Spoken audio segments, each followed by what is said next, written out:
These were the big conflagrations. Looking back in the old newspapers, it's just filled daily with smaller fires that really stretched the talents and strengths of the Boston firefighters.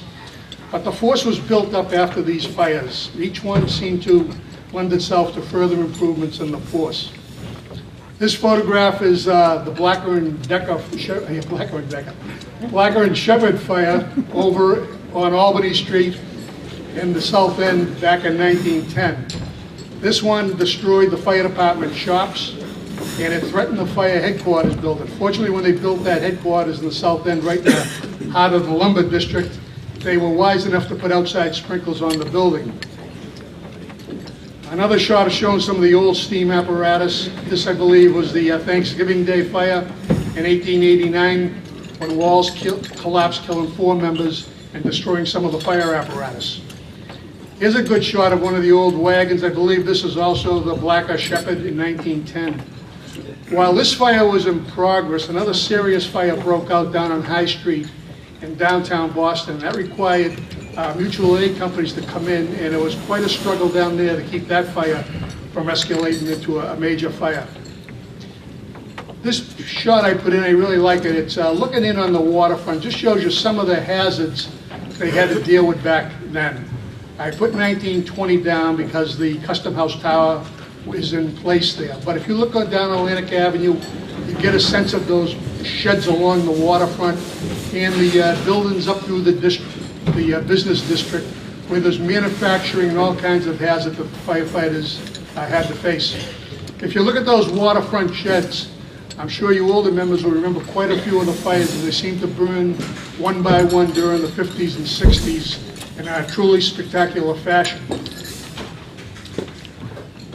Following some of these conflagrations, the city got very serious about water supply.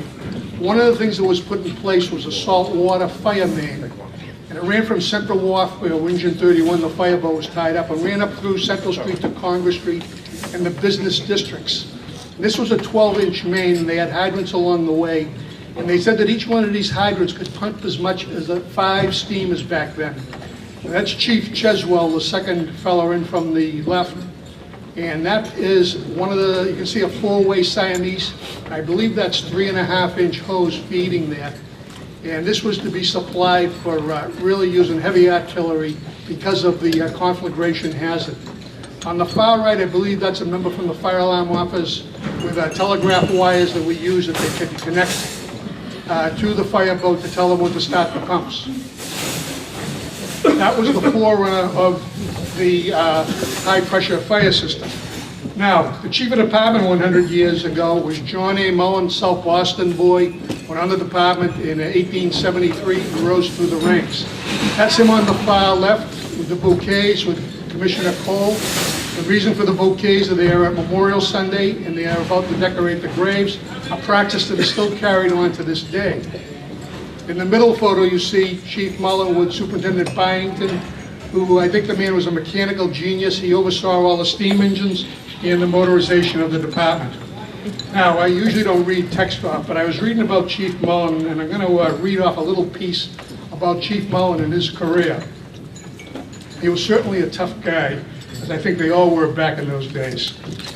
Within a period of 36 years, he has beheld a panorama of stupendous scenes of firefighting, amidst which he has worked and suffered as few other living men have done. Burnt, cut, knocked down in explosions, shot by electricity, and buried beneath falling walls and rendered unconscious by fumes of smoke and chemicals. He has, in addition to innumerable minor bruises, been seriously injured 27 times. 15 times he has been overcome by smoke, and once Bulletin is dead. 39 of his associates were killed outright in the line of duty, and many more died of injuries occurred in the performance of their duties. In 1875, before he was a permanent member, he was pinned beneath a falling roof on D Street, South Boston. He was hurt in a similar manner 4 years later. At the Thanksgiving Day fire in 1889, a spike was driven through his foot, which resulted in blood poisoning from which he nearly died. This was Chief John A. Mullen.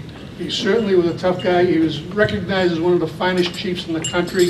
And I know in your program book from 25 years ago, He is very close with this association. There were photographs of George Berry, I believe was one of your earlier members, wearing a helmet with JAM on the front. The chief of the department was John A. Mullen's helmet.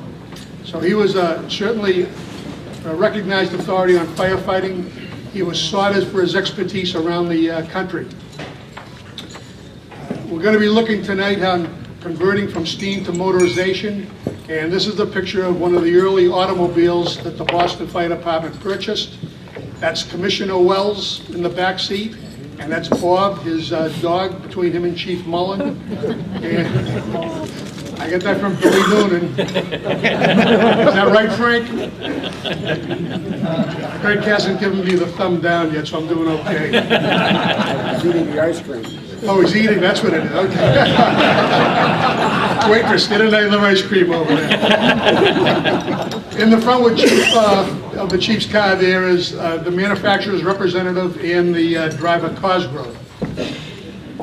This is a nice shot of our Chief Gaylord of District 10 out in Dorchester, showing the little buggy he had to run around with in the old days when they first got rid of the horses. This is Deputy Chief Peter McDonough, later became Chief of Department, and he seemed pretty happy driving in that car. I can imagine those got pretty cold in the old days, though, driving in an open vehicle like that. This photo here, I included it because it was taken in 1909, and it was taken in the yard at Bristol Street at headquarters. What's unusual about it is those who were standing nearest to the chief's car all became chiefs of department. You can see Chief Mullen in the back seat. Chief Grady, who succeeded him, became commissioner for about 6 years. Next to him is Chief McDonough, who was chief from 1914 to 1919. Chief Fox on the far side from 1930 to 36. In the lower front, Chief Tabor, who as a young boy helped fight the Great Boston Fire. And next to him, Chief Dan Sennett. So that was a kind of a neat photo, seeing all of those chiefs of department together at a young age. Back in 100 years ago, this was our headquarters on Bristol Street in the South End. It still stands there. I never figured out the wisdom of why putting a building right in the middle of a lumber district, such a heavy fire hazard, but it did survive the Blacker and Shepherd fire. And it was Boston Fire Headquarters in 1950. It's currently the Pine Street. I would have liked to have had them seen them do that over for us, put it back in as our administrative headquarters and put our training and maintenance facility over on Southampton Street. But there were a lot of things I would have liked to do. I don't get to do them all.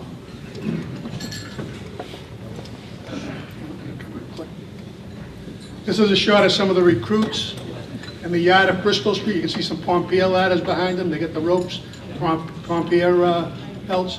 Boston started their drill classes back in 1889. The biggest thing was to learn the evolutions that firefighters would be required to know, and to instill in them a sense of discipline. This map here, I hope you can all see it, and it took me quite a while to do it, but this is how the Boston Fire Department looked in 1912, 100 years ago. The biggest thing I want to point out, you can see the engine companies, the black dots, the red dots, the ladder companies, but if you look at the yellow dots, the chemical companies, they didn't have too many more years to go, but they were sort of the backbone of the fire department then. Chemical one on Bowden Street downtown, Bullfinch Street rather, that was the busiest company in the city. Those were the companies that had the tanks on board, the booster hose, and they used chemicals, sodium bicarbonate, to propel the water out of the tanks. I know a book was printed a few years ago, and the author, obviously not knowing anything about the fire service, said that we used chemicals to put fires out back then. That's what the chemical companies were. But they were used to propel the water from the tanks on board the apparatus.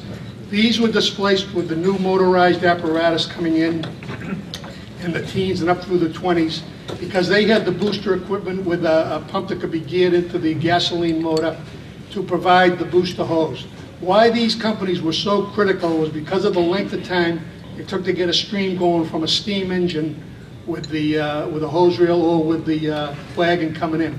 It took a little bit of time to get a big line in operation, and there were countless occasions where these chemicals companies got in there